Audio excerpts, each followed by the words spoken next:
TELDE-DUET, Teleeducación para el Desarrollo. En esta oportunidad, estimados alumnos, vamos a continuar el desarrollo del curso de titulación en educación, enfoques pedagógicos y didácticas contemporáneas. Tenemos que desarrollar en esta ocasión la unidad didáctica número 3, que tiene por título Estrategias de enseñanza para el aprendizaje significativo. Como subtemas de esta unidad vamos a explicar, en primer lugar, la teoría del aprendizaje significativo de este psicólogo norteamericano, David Ausubel, y en segundo lugar, vamos a reseñar las principales estrategias de enseñanza para el aprendizaje significativo que se sustentan justamente en la teoría del aprendizaje significativo de Ausubel, dejando claramente definido que las estrategias de enseñanza para el aprendizaje significativo forman parte del repertorio de estrategias que son explicadas por este autor mexicano, Díaz Barriga. Pues bien, vamos a iniciar entonces la primera parte de la unidad didáctica.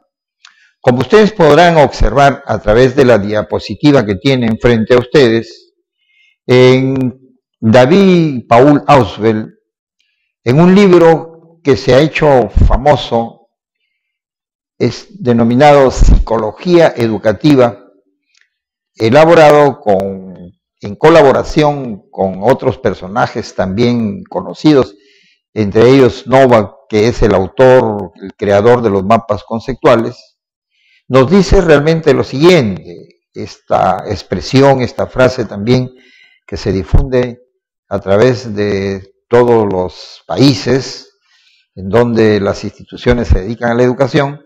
Está el resumen, porque él esta expresión la coloca al inicio de su libro. Y dice él, si tuviese que reducir toda la psicología educativa a un solo principio, enunciaría este: el factor más importante que influye en el aprendizaje es lo que el alumno ya sabe. Averígüese esto y enséñese consecuentemente. Fíjense, la fórmula es completamente sencilla. La teoría de Ausubel considera que es necesario que el estudiante de cualquier nivel, de nivel superior o básico, técnico, etcétera, cuando inicia el aprendizaje y el estudio de algún conocimiento que es nuevo para él, necesita necesariamente como herramienta que le va a facilitar el entendimiento y la comprensión del tema, de lo nuevo, necesita tener conocimientos previos que estén directamente relacionados con el nuevo conocimiento. Los argentinos le dicen, es necesario que el estudiante tenga imanes en donde pueda anclar el nuevo conocimiento. Y en esto resume pues en esto se resume realmente toda la teoría, que aquí en el Perú nuestros profesores antiguos seguramente no escribieron sobre este principio, pero ellos nos decían, cuando un estudiante es que no comprende o no aprende, es porque no tiene base. Así lo decían. Lamentablemente en el Perú, pues nuestros profesores no hicieron investigación, pero por la práctica, por la experiencia, ellos conocían de este principio. Correcto. Entonces vamos a seguir avanzando con respecto a esta teoría. Como parte de su teoría, Ausubel considera que en el aprendizaje se presentan dos elementos. Uno que le llama dimensiones, desde el punto de vista de la enseñanza, desde el punto de vista del maestro. Dice que en el aprendizaje hay dos dimensiones. Uno que se llama aprendizaje por descubrimiento y el otro aprendizaje por recepción. Y también nos dice que desde el punto de vista del estudiante, es decir, desde el aprendizaje, hay dos modos de aprender, dos formas, dos maneras de aprender.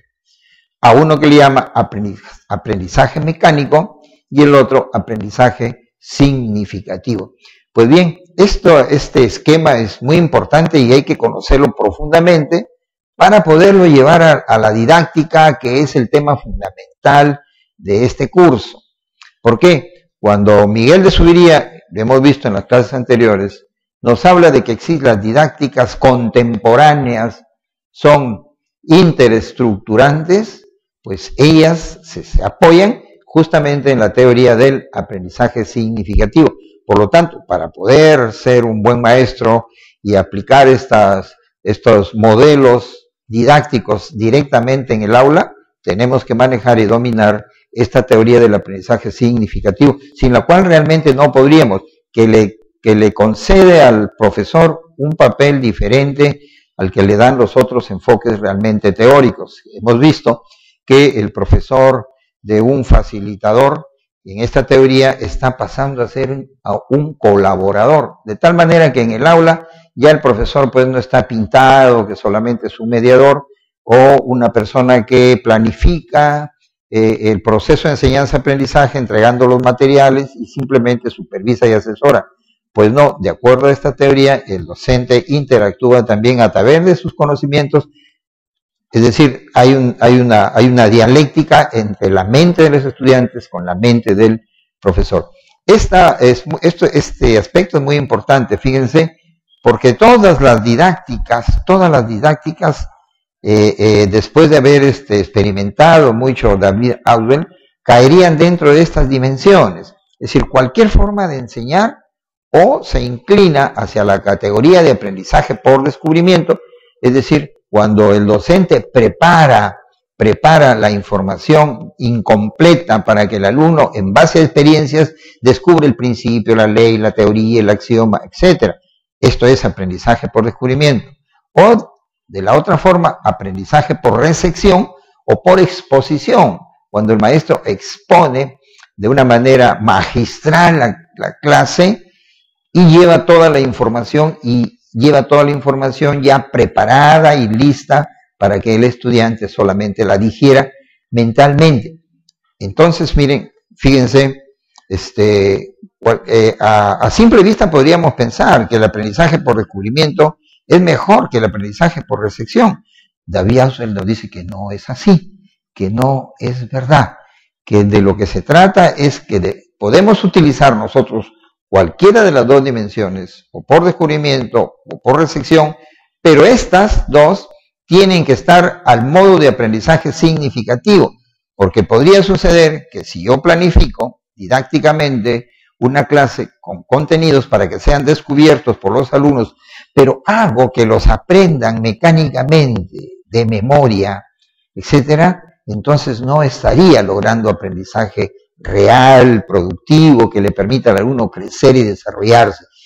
La intención y el propósito que debe tener el profesor es que, utilizando la exposición o la otra forma, la otra dimensión, el aprendizaje por descubrimiento, los dos se orienten hacia el aprendizaje significativo. Hacia eso hay que tender, no al aprendizaje puramente mecánico, que se aprende sin sentido, sino orientando estos dos aspectos hacia el aprendizaje significativo, que es el aprendizaje que se ha comprendido, que el estudiante le ha encontrado sentido. Entonces, David Ausubel también nos define qué cosa es el aprendizaje significativo. Pues bien, sigamos avanzando. Para que exista aprendizaje significativo, esta glosa también ha sido obtenida de David Ausubel, y él nos dice lo siguiente. Dice, la nueva información, él maneja, los psicólogos manejan con este nombre información. Cuando se habla de información se está hablando de los contenidos, es decir, se está hablando de los saberes que pueden ser conceptuales, procedimentales o actitudinales, con el nombre de información.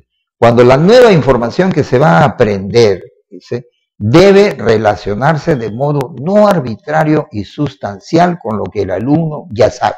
es decir, aprendizaje previo. Entonces, en esto consiste el aprendizaje significativo, cuando la nueva información se relaciona de manera sustancial y no arbitraria. ¿Qué quiere decir no arbitrario? Es decir, no a la fuerza, ¿cierto? No a la fuerza que es propio del aprendizaje sin sentido. Cuando a un estudiante, por ejemplo, en la educación básica, el profesor le pone una fórmula y sin comprenderla le exige y le pide que la aprenda y la repite, ¿qué está haciendo el profesor? Está forzando, está metiendo a la fuerza, tratando de que el alumno memorice una fórmula que no tiene sentido realmente. De eso no se trata. Se trata de que en este caso, este ejemplo, esa fórmula pueda ser realmente explicada, ¿sí? Que tenga sentido para el estudiante. Por lo tanto, tiene que relacionarse de modo no arbitrario, ¿correcto? Es decir, en una forma sustancial. ¿Con qué tiene que conectarse? Con lo que el alumno ya sabe, que es su aprendizaje previo, que es lo que el alumno ya ha aprendido, que le sirve de herramienta cuando va realmente a la clase. Esto pues es indudablemente fácil de comprender. Si a mí como profesor me invitan a una exposición de medicina y al mismo tiempo existe un estudiante de medicina, pues entre él y yo, pues él va con aprendizajes, ¿no? Con aprendizajes sobre medicina, y seguramente que la conferencia la va a poder entender con mucha más facilidad que la podría entender yo, que no tengo aprendizaje realmente sobre el tema de medicina que supuestamente estaríamos realmente tratando.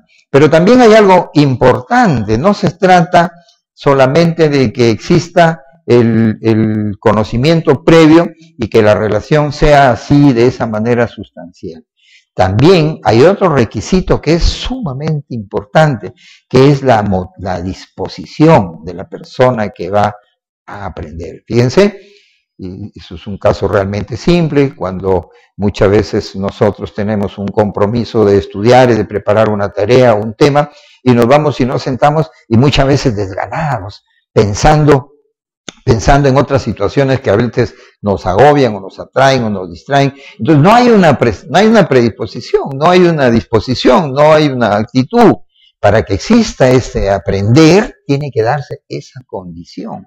Tiene que darse esa condición. O sea, tiene que haber una situación motivacional. El alumno tiene que estar interesado realmente en aprender.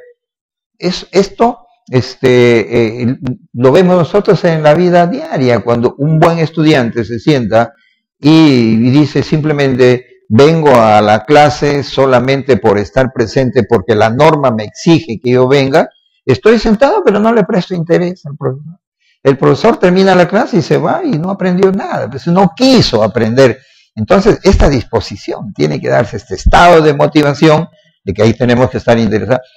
En el caso de los aprendizajes de la educación superior, un alto porcentaje de estudiantes de las universidades van predispuestos porque se trata de una profesión, pero en el caso de los niños, en el caso de los estudiantes jóvenes de educación básica que están sumamente dispersos, no van realmente con esta intención, porque ellos en su casa, con sus padres, con sus amigos, con sus familias, no están hablando de matemática, de física, de química, no son conversaciones de la vida diaria, ellos están hablando de otros temas. Por lo tanto, aquí es donde interviene el profesor. El profesor debe procurar de crear esa actitud de motivación en el estudiante, porque es un requisito indispensable para el aprendizaje significativo. De alguna forma, en un estado inicial de la clase tiene que haber una motivación. Al comienzo una motivación forzada, externa, como se le llama, ¿cierto? Generada por con algún ejemplo, algún interés, algún estímulo externo, pero lo importante es que el profesor procure que los alumnos tengan una motivación interna, es decir, que la materia que va a aprender entiende el estudiante que es importante para él, que le agrada, que le gusta, porque lo va a desarrollar. Entonces ahí las cosas se harían de una manera mucho más fácil. Entonces, fíjense, requisitos para que exista el aprendizaje significativo es que exista una relación entre los materiales, y es una relación de carácter lógica. David Auden trabaja mucho con la lógica, es decir, que los conceptos están organizados en clases y subclases, etcétera. Para esto, pues, para que ustedes puedan entender también el aprendizaje significativo, sería muy importante que revisen, que saquen de la biblioteca, seguramente donde tienen guardado su libro de lógica que se lleva en el curso de quinto año de secundaria. Esa lógica nos va a servir mucho para aprender esta teoría del aprendizaje significativo de David Ausubel. Pues bien, David Ausubel nos habla pues aquí de los tipos de significación. Entonces habrán dos tipos de significación: significado lógico del material y significado psicológico del alumno. El significado lógico del material, cuando hablamos de material no estamos hablando de papel, de equipos, estamos hablando de los contenidos, estamos hablando de la información. La información que el alumno aprende en la clase, que aprendo yo también realmente en mis clases, son teorías, son conceptos, son principios, son leyes, son axiomas. Eso es el material. Se le llama así material porque sirve de materia a la mente. La mente trabaja con material. Es un concepto muy antiguo que viene desde la época de los griegos, material. Las asignaturas se le llaman materiales, materias, porque se pensaban que eran los materiales con los que el cerebro, o sea, nuestra mente, trabaja. Entonces, este material, o sea, esta información, tiene que cumplir con estos requisitos. Tiene que haber una relación no arbitraria. ¿Con quién? Con el aprendizaje previo. No arbitraria, no forzosa, ¿cierto? Etcétera. Tiene que haber una relación importante entre esto, sustancial, no superficial. Y para eso se requiere que esté bien organizado. El material organizado básicamente utilizando principios de carácter lógico. Por ejemplo, podría poner, cuando ustedes ven un libro, ¿cierto? Y se van al índice, ¿qué cosa es un índice? Esa es una estructura de conocimientos que están ahí organizados, siguiendo criterios lógicos, claro, de lo simple a lo complejo, ¿cierto? De lo particular a lo general. Es decir, es el principio de la organización científica de los conocimientos. Por lo tanto, el docente, tiene que organizar su conocimiento, los materiales, y tiene que estar pensando en lo que el alumno tiene de conocimientos o de información en el cerebro, en ese archivo, que son las estructuras mentales, para que pueda existir esa relación. Entonces, el papel del profesor aquí es soldar, es un soldador. Yo voy a soldar lo que el estudiante tiene de información en la mente con la nueva información que va a trabajar en la clase. Mi trabajo es ese. A través de estrategias, de metodologías, voy logrando ese trabajo de enganchar el material nuevo con el material que el estudiante tiene. Pero también tiene que haber este aspecto que se llama el significado psicológico, que está dado pues por la disposición y la actitud. ¿Qué es una actitud? Es una tendencia que tenemos todas las personas hacia las cosas del entorno y hacia nosotros mismos también. Por lo tanto, es muy importante que todo lo que el estudiante, claro, rechace. Es posible que un estudiante, por ejemplo, no se dé el significado psicológico si ha tenido una mala experiencia en cursos como, por ejemplo, de la matemática, en donde los niños y los jóvenes a veces van con una actitud ya de rechazo a la asignatura, ¿no? Pues salieron desaprobados porque no lo entienden, porque la sociedad ha convertido esta asignatura pues en algo sumamente difícil, para el cual solamente algunos estudiantes privilegiados pueden entender. Entonces ya no hay una actitud, ya no tiene un significado psicológico y el aprendizaje puede fallar en este sentido. Pues bien, ¿qué ventajas tiene?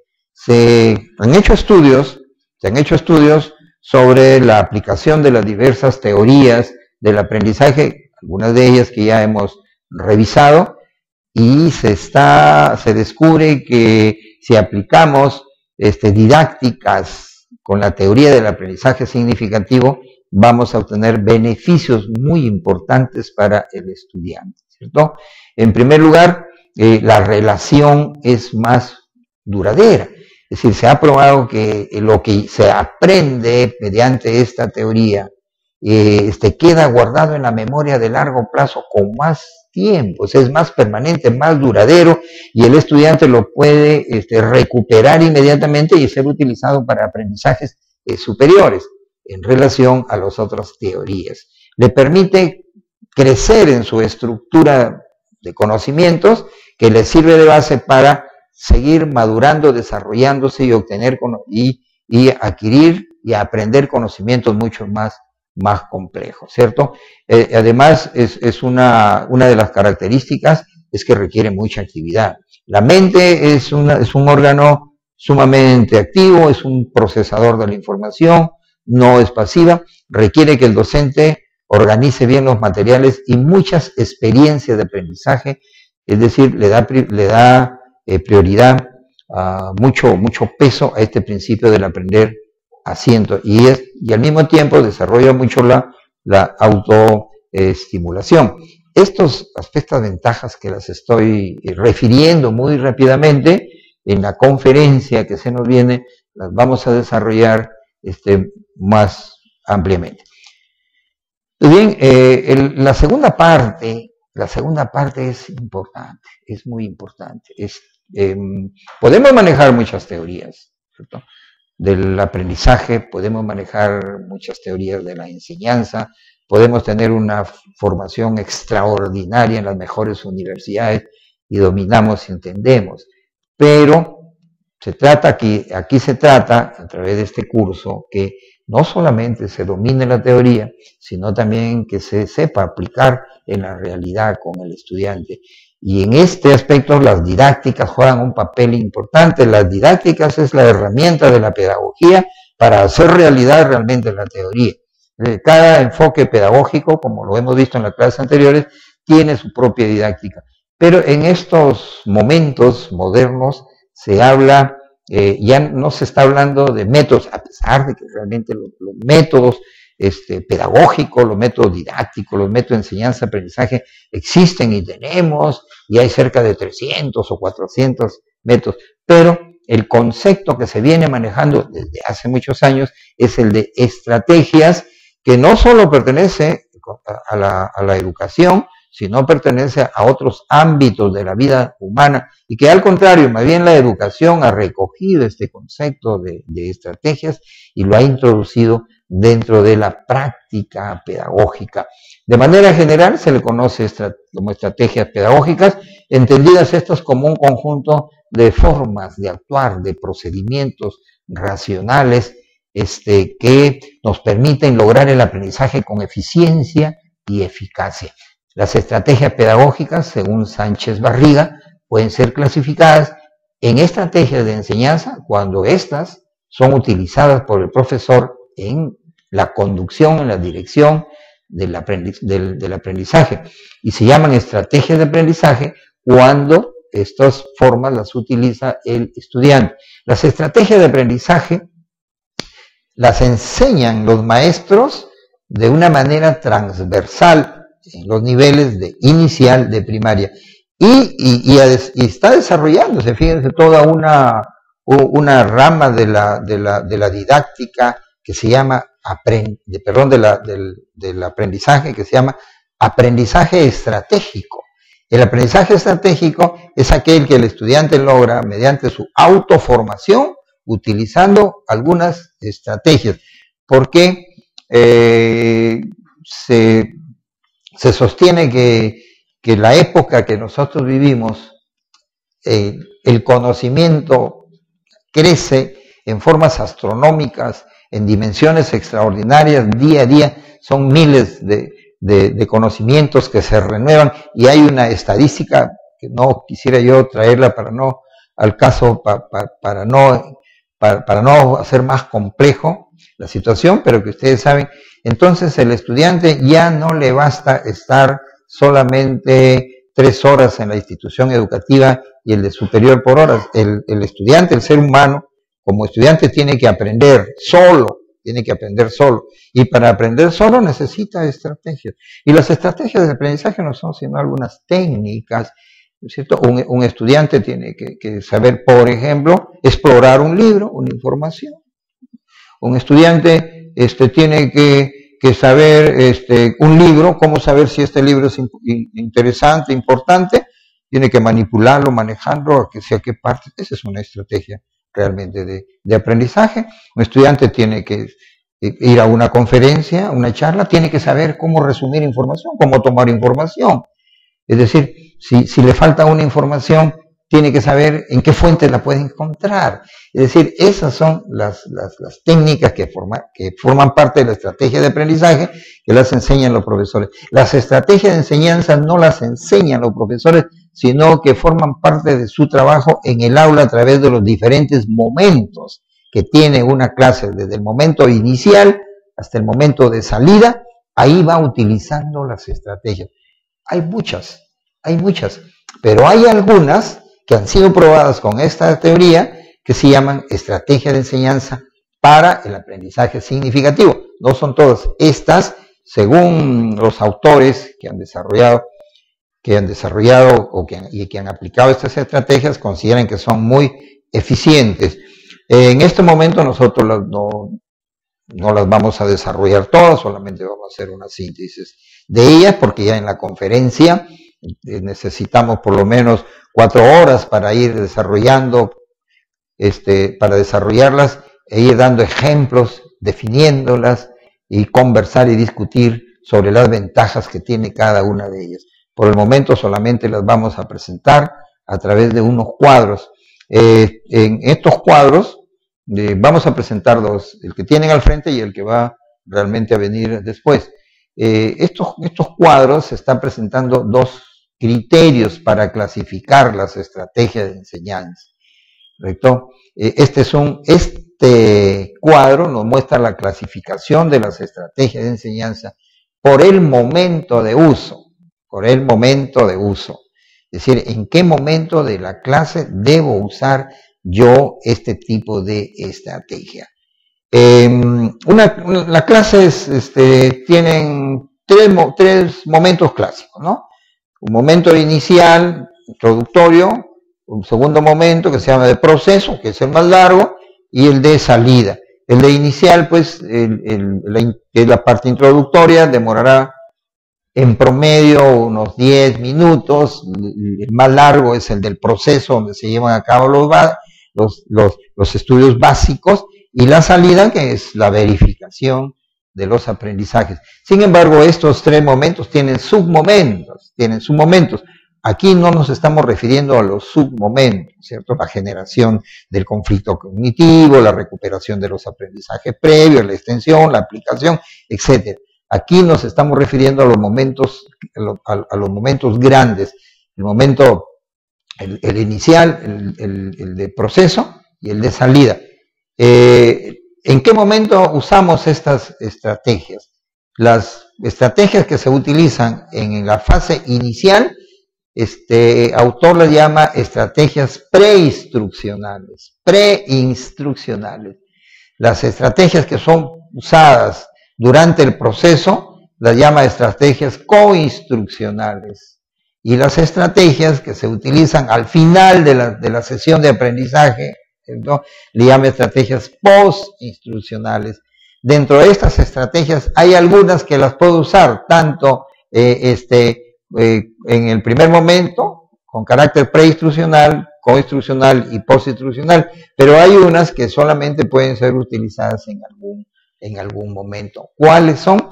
Aquí solamente las estamos señalando y les ponemos su significado, su definición realmente muy breve. En el segundo cuadro está la clasificación por el momento o por el estímulo que realmente generan. Con cualquiera de las dos intenciones las puede utilizar el profesor, y estas las vamos a desarrollar ampliamente. ¿Y cuáles son? Los objetivos.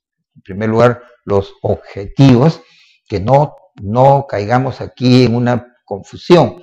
Acá en el Perú, el diseño curricular de educación básica está trabajando por competencias. En las universidades, algunas trabajan por objetivos y otras trabajan por competencias. Cuando yo digo objetivo, no me estoy refiriendo a las competencias, me estoy refiriendo al objetivo de la sesión de aprendizaje. ¿Qué persigue? Desarrollar competencias. Los objetivos han sido estudiados y se manifiesta que este es un enunciado que tiene por propósito establecer las condiciones. El objetivo nos da direccionalidad. Es como cuando alguien ingresa a un trabajo y su jefe, la instancia superior, le dice, usted ha venido aquí para hacer tal cosa. Ese es el objetivo. Usted no puede hacer cosas diferentes, usted tiene que hacer esto. En las sesiones de aprendizaje, pues es así también. En la sesión de aprendizaje se va a perseguir, tiene un objetivo. Y esto sirve de guía. No permite que se desalinee, que el estudiante o el docente se vayan hacia otros temas, dejando de lado el objetivo general de la sesión. Entonces, fíjense, hay estudios incluso más allá de una estrategia de aprendizaje, sino que los objetivos se consideran que son importantes hasta en la vida. Hay estudios en donde que se han hecho con niños y se dice que aquellos niños que se trazan objetivos en la vida, desde muy pequeños, son los que llegan a triunfar. Cuando usted se encuentra con un niño y le hace una pregunta y le dice ¿qué quiere ser en la vida? Y el niño le dice quiero ser médico, quiero ser ingeniero, quiero ser zapatero, quiero ser policía, eso es bueno, porque ya está tratándose objetivos en la vida. Pero se encuentra con un joven, un niño, y le dice ¿qué cosa quieres en la vida? Ay, no sé, porque mi papá no me ha dicho todavía. Ese niño, ese joven, va a tener realmente problemas porque no tiene expectativas, todavía no ha previsto ni puede construir cómo realmente será su futuro. Los objetivos, entonces, como estrategias de enseñanza, tienen un papel importantísimo porque le da direccionalidad y le marca pautas a los estudiantes en sus expectativas.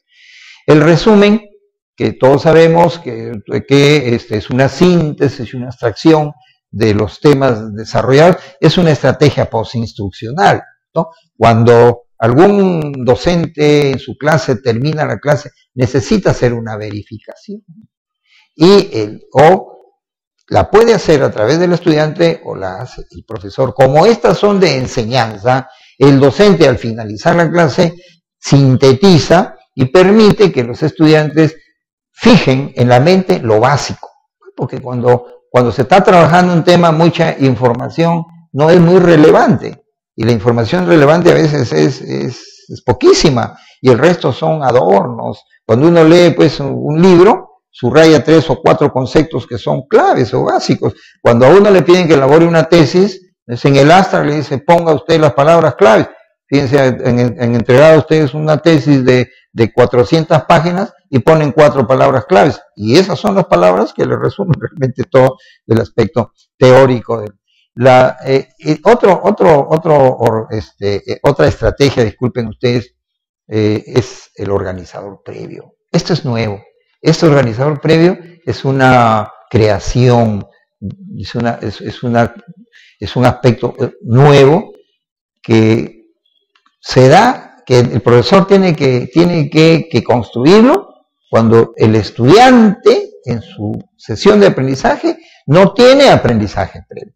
Pues la tarea es, si yo voy a aplicar la teoría y la teoría me dice que yo voy a trabajar con la teoría del aprendizaje significativo, y la teoría me dice que el estudiante tiene que tener conocimientos requisito para poder captar el nuevo conocimiento, y si yo mediante preguntas, una prueba, encuentro que el alumno no tiene el conocimiento previo, ¿qué hago? Tengo que crear estos elementos, esta estrategia que se llama organizador previo, que no son sino subsunsores, o sea, son información de mucho más nivel de inclusión, por eso les digo, la lógica, que los conocimientos que van a ser realmente desarrollados, ¿no? Las ilustraciones que nos sirven para poder visualizar mucha información, que la manejan todas las asignaturas. Vamos a ver los diferentes tipos de ilustraciones y clasificaciones y para qué sirven, que son coinstruccionales, que se van presentando en el desarrollo de la clase. Las analogías, el uso de analogías, es toda una corriente, ¿cierto? Analogías que a veces nos permite, para aquellos aprendizajes que son muy abstractos, muy académicos, llevarlos a la práctica de tal manera que el estudiante pueda hacer una comparación de algo muy concreto, que es algo muy tangible, con algo realmente mucho más concreto. Son coinstruccionales. Las preguntas intercaladas, se ha hecho un estudio de estas estrategias. Las preguntas intercaladas son las que va incorporando el estudiante, el maestro, desde el inicio hasta el final. Por lo tanto, actúan como preinstruccionales, coinstruccionales, postinstruccionales, tienen diferente finalidad, si nos sirven para generar conflicto cognitivo, nos sirven para comprobar, nos sirven para buscar expectativas, nos sirven para abrir el diálogo, etc. Esto también lo vamos a estudiar una por una. Las pistas tipográficas y discursivas, que equivalen a las palabras en negrita, los subrayados que se dan realmente en los libros, las palabras al márgenes, pero en la práctica también hay pistas tipográficas y discursivas en forma verbal, que son coinstruccionales. Cuando el profesor considera que una palabra o un concepto es clave, ¿qué hace? Lo subraya, pues, lo resalta así, con plumón, pero lo hace de manera verbal. Cuando el profesor dice, no se olviden de esto, porque este aspecto es vital y es importante, por tal razón. Ese es ahí que es lo que está haciendo el profesor. Está utilizando una pista discursiva. Les está diciendo, no te olvides, esto es importante, estúdialo bien, domínalo bien, ¿cierto? Porque ahí el profesor lo está subrayando. Cuando el profesor va a la pizarra y escribe una palabra enorme, grande, la dibuja, es porque le está dando énfasis, está utilizando esta estrategia de enseñanza. Los mapas conceptuales, que también los vamos a desarrollar, que tienen una estructura lógica, muchas veces mal manejados, porque creen que mapa conceptual es agarrar una estructura de conocimientos y ponerle en cualquier sitio, ponerle dibujos y flechas y rayas, y no es así. Los mapas conceptuales obedecen a técnicas que éstas se amparan en principios de carácter lógico, se llaman conceptuales. Los mapas conceptuales nos reproduce, nos dice Novak, la forma en que podrían estar relacionados nuestros conocimientos en la mente, formando redes. Y el mapa conceptual es justamente, es una red de conceptos que nos tiene que permitir visualizar. Puede ser utilizada como una estrategia coinstruccional, postinstruccional.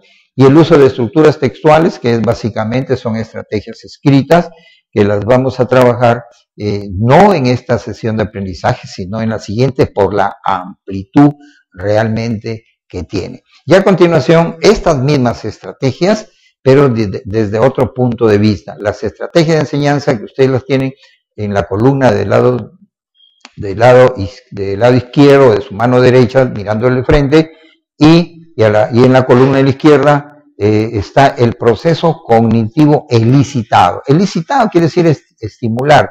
Es decir, cuando yo quiero, por ejemplo, activar los conocimientos previos de los estudiantes, cuando yo deseo orientar y mantener la atención, cuando yo deseo mejorar la organización interna de la información o potenciar el enlace entre los conocimientos tal y conforme está descrito ahí, voy utilizando las estrategias que están al costado. Para esto me sirven. O sea, no solamente se pueden utilizar en un momento determinado, como lo habíamos explicado anteriormente, sino también para estimular un determinado proceso cognitivo. O sea, los procesos realmente cognitivos, que son los que en este momento de la educación realmente nos interesa, promover el desarrollo de procesos cognitivos a través de las operaciones mentales. Pues bien, hasta aquí nosotros vamos a llegar a través de esta explicación, y no se olviden que también, como todas las semanas, hay un trabajo que en este curso le estamos llamando misión, que hay que cumplir como buenos estudiantes y como buenos soldados. Ahí están las fechas en la guía en las que deben ser remitidas a mi correo, y yo pues darme el trabajo de leerlas para ponerle su nota. Pues bien, entonces hasta aquí hemos llegado y les doy las gracias.